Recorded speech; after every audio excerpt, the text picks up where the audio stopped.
Howdy y'all, this is Taylor Ursula of That's So Pisces, and it's time to weigh out our Libra first quarter moon, so let's grab those scales and get started. This first quarter moon is taking place at 22 degrees of Libra at about 4 p.m. on Saturday, July the 13th here on the West Coast.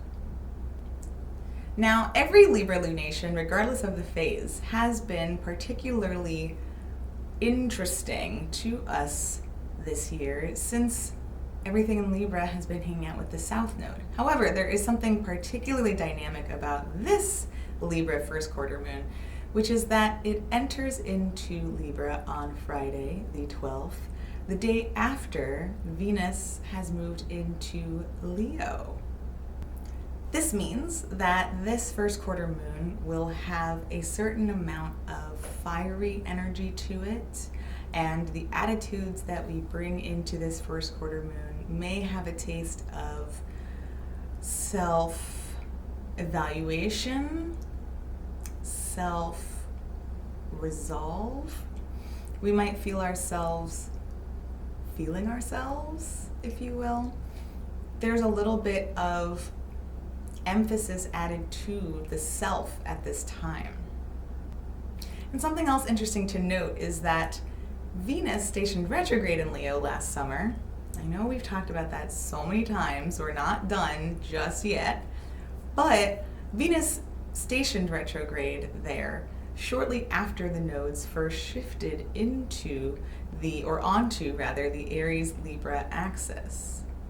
So with Venus returning here after almost a year, we might feel a bit of that Leo energy coming through this first quarter moon in Libra.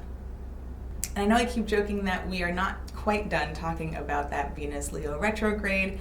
We might really wrap up that story with the Leo new moon, which will take place at the exact degree that Venus stationed direct at the end of that retrograde. So you might consider this a little bit of a step toward that wrapping up that narrative. Something to look out for in particular is that just before the moon enters into Libra, we also have our Venus opposition to Pluto. This might have us feeling particularly protective, defensive, going deep into some interpersonal dynamics, feeling challenged by power as it is currently reflected in how we relate to one another. And we had Mercury make this same opposition a week and a half ago when it first entered into Leo as well. So we might see some follow-up in some interpersonal way, or perhaps in our resources, that follows that story that opened up with Mercury regarding how we communicate with other people, what ideas we find challenging now, or that we are struggling to integrate. On Friday, we also see the Sun in Cancer make a trine to Saturn retrograde in Pisces at 19 degrees. So there might be some permanence to what we're moving through now. There might be some depth regarding what steps we're taking currently that are going to end up being permanent in the long run. Perhaps we're in a bit of transition right now with Saturn retrograde. Perhaps we are kind of taking some things apart and figuring out how we're going to reconfigure those pieces in order to be a new foundation moving forward. That said, we might be somewhere in negotiations with where we are shifting out of, and that might be reflective of these oppositions to Pluto that we're seeing that are leading us toward or somehow informing what it is that we're making permanent. Are we separating from something over here and dealing with those challenges while laying down the bricks for something new that we're stepping into? You tell me. So on Friday, in the hours after Venus opposes Pluto, which happens very early in the wee nighttime hours of 3 a.m., the moon in Libra will be moving through and hitting the South Node at 10 degrees. That really adds the flavor of pulling something apart over here that is allowing us the room to start building something over here, right? There's a lot of release happening. Whatever tension is brought up with Venus opposing Pluto gets fed immediately into what the moon recognizes we're done with. Later on Friday, we see the moon make a trine to Jupiter in Gemini. And so there might be one of those funny moments where we get clear on what we need to let go of, and something that's ready to replace it appears right away. Keep in mind that this is Jupiter in Gemini, and therefore in its detriment, and there may be a lot of things coming in to replace what we're starting to let go of. This could lead us to a place of overwhelm. This could lead us to a place of how many options are in front of me and which one's the right one. Really brings us back to that Seven of Cups we started this lunation cycle with last week at the Cancer new moon. Jupiter provides and maybe overdoes it a bit, and we might be really torn, especially since we are feeling the residue of this interpersonal challenge or this challenge to our resources, and we're also in the stages of letting something go. There might be fear or a feeling of scarcity that comes up in that opposition and in that conjunction to the South Node, and fear might then motivate what we think our options are in front of us, with Jupiter just kind of laying it all out there on the table for us. On Saturday, the moon makes a sextile to Mercury in Leo at 16 degrees, and maybe this gives us a little opportunity to kind of parse things out. Maybe we talk things out. Maybe we connect with other people and we weigh out some of our ideas, some of our options, and we can start to narrow things down. The vibe here between Mercury in Leo and the moon in Libra might be about, what do I feel like is fair and what's gonna help me feel strong, right? Leo, the sign of the self. The moon in Libra in particular is very much about balance and wants to emotionally invest in whatever's going to reciprocate.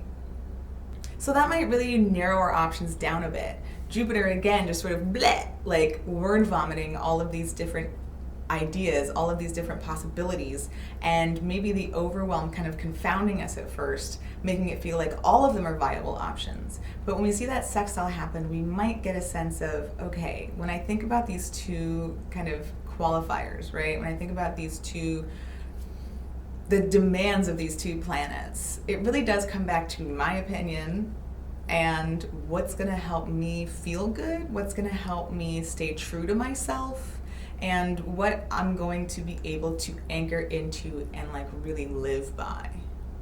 We then see the moon make a square to the sun, marking our first quarter moon at 22 degrees.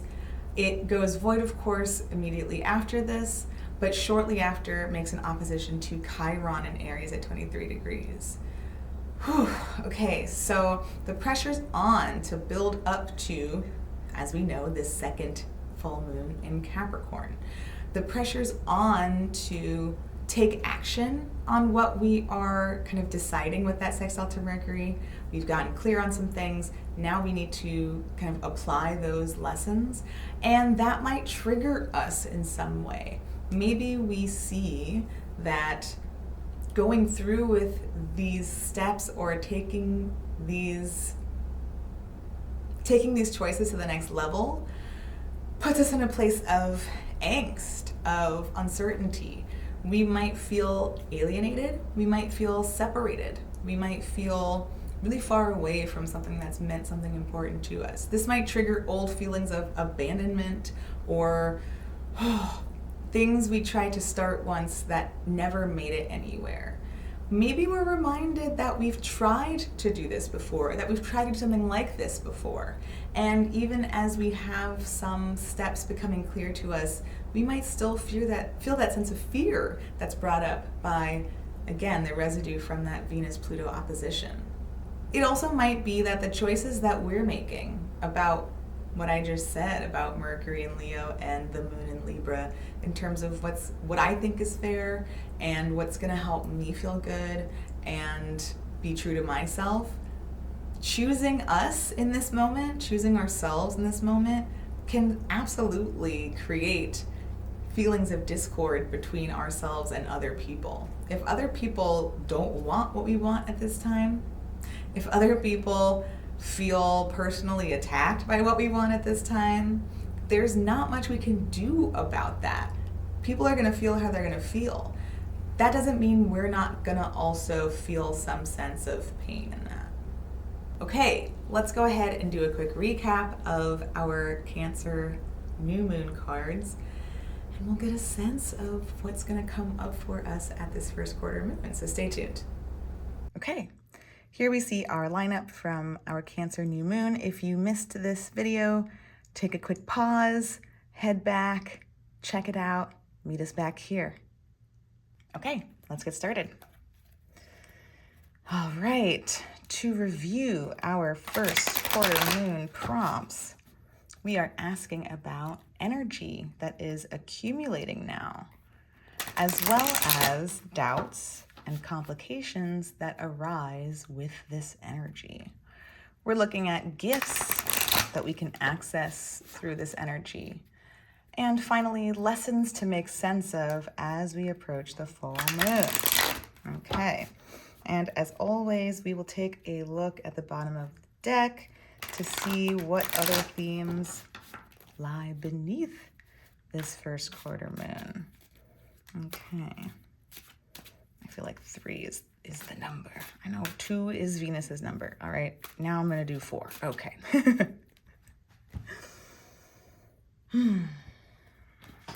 Okay.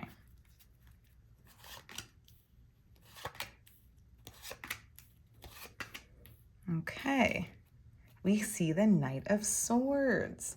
We are bursting out of previous mental frameworks. We are pursuing new truths, okay? These aren't truths that people are presenting to us, all right? These are truths that we have opened up to, that we've kind of maybe done some work to release old frameworks, or at least to question them, okay? In the page, we think about, oh, there's something more beyond what I know. And I can't even imagine what looking beyond what I know could yield for me. The Knight is the one who takes action and says, yes, I'm ready to go there. I'm ready to find this out. I'm ready to learn what this is all about. I'm ready to break previous barriers and move into these spaces that contain these truths. Okay, so we've got 2 upright, 2 reverse. Let's see who's here. Energy accumulating now. Okay. Interesting. So upright, this energy tells us that energy that is accumulating is about maybe new possibilities, new opportunities of a tangible, practical, financial, resourceful kind. Perhaps we are turning inward to reflect on what motivates those ideas, right? So before this leaf can really unfurl, maybe we're tuning inward to get a sense of what would I be open to, right? Kind of, we talked about the Page of Swords here, and that like, oh, what? A possibility? A wild possibility appeared. Okay, so in the Page of Pentacles, we're thinking about kind of what inspiration looks like. And maybe reversed, we are turning away from things that we maybe thought we wanted to grow and now we don't. Perhaps, again, we're turning inward to reflect on what even motivates the ideas that come to mind. Perhaps we are doing some internal growth, okay? Perhaps we're applying this same idea of possibilities, but this is reflecting some inner work that we see happening here. Let's see what else is here to give us a little more context. Doubts and complications that arise with this energy. There's that Sun reversed again, y'all. Okay, so we saw this story playing out at the Gemini new moon cycle, all right? And by that Virgo first quarter moon, exactly 1 moon cycle ago, right? Exactly 1 month ago, we saw the moon and the sun reversed, showing up back to back. And we were thinking about where we maybe were still not quite ready to step into some truths. Now, in this context, as a doubt and a complication, that certainly feels like if I'm doing this inner work, or if I'm thinking about what motivates new possibilities for me, or what even what new possibilities do I look for, right? What am I open to? Maybe I'm reframing that for myself. We lose a little bit of our sense of self. This could certainly be, well, wait, before I even continue, let me rephrase that. We lose connection to who we think we are. Okay, this is still a really positive card. If you remember that Virgo first quarter moon, we absolutely talked about like this is not like a bad thing, but it may see us questioning who we are becoming. Again, that interpersonal piece between Venus and Pluto may have us feeling like, oh, who's gonna see the real me? Or who wants to relate to me on a level that I feel more empowered or feel more equal? Or what am I having to pull away from? Perhaps if we're pulling away from ideas we thought we wanted to grow, of course we would feel a sense of, oh, but then like my sense of self disappears, but then who I see myself becoming changes. Now I feel doubtful, or I'm questioning who I am emerging as. Okay, and like what power my light has in this space. Okay, gifts I can access through this energy. Oh, what a fun little contradiction here, because this is the most hopeful card in the deck, right? I mean, the star is like, ah, I have risen and I'm divine. Okay, absolutely, but that's like more that's more a state of being. That's more a like an embodiment we're able to step into. This is purely like emotional. Okay, so this might be like a tear down, right? This is a minor arcana, so it's here, it's live. The sun might be something that we encounter as we continue to move through Cancer season and then eventually make it into Leo season, and perhaps we see this come up, right? Perhaps we feel our sense of self really starting to make sense to us and we're able to own that. So this is here in this moment right in front of us. Some sense of hope, some sense of being able to make a wish, right? Okay, and this is a very Jupiter card, so perhaps this is one of the positive elements of that sextile from the moon to Jupiter in Gemini, right? And we see a multitude of cups here, so absolutely, we definitely get the sense of like, well, there's a lot of things I could open up to. Yeah, it could get a little overwhelming, but it makes sense to see maybe some sense of doubt of who we are and how we know ourselves and how we see ourselves shine if we're also like breaking through old frameworks. Breaking out of old ideas means we have to develop new ones. It means we have to develop a new framework, a new schema, a new belief system.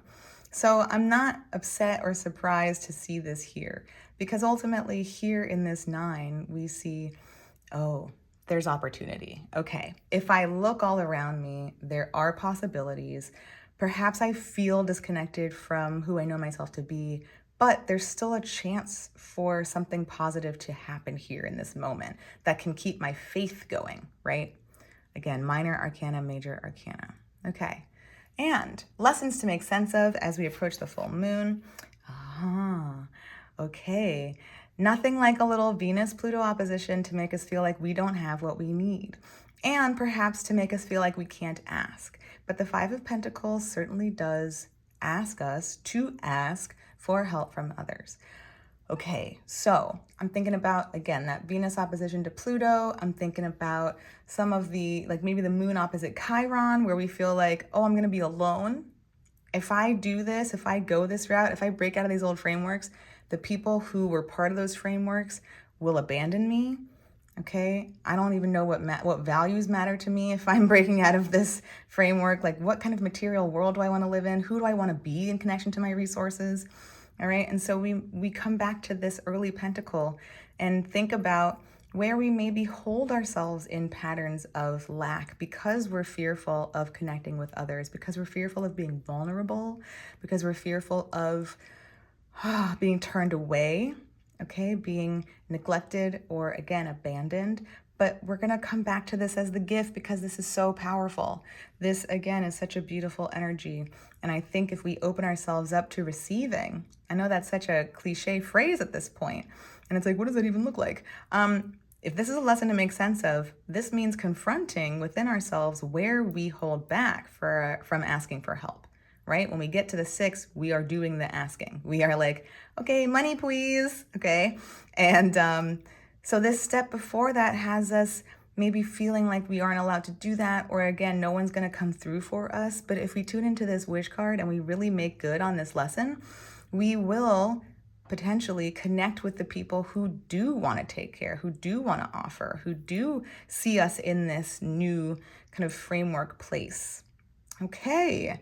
Thank y'all so much for tuning in. If you enjoyed this video, please like, please share, please subscribe so that we can see what's going to come up at this second Capricorn full moon next week. I'll see you there.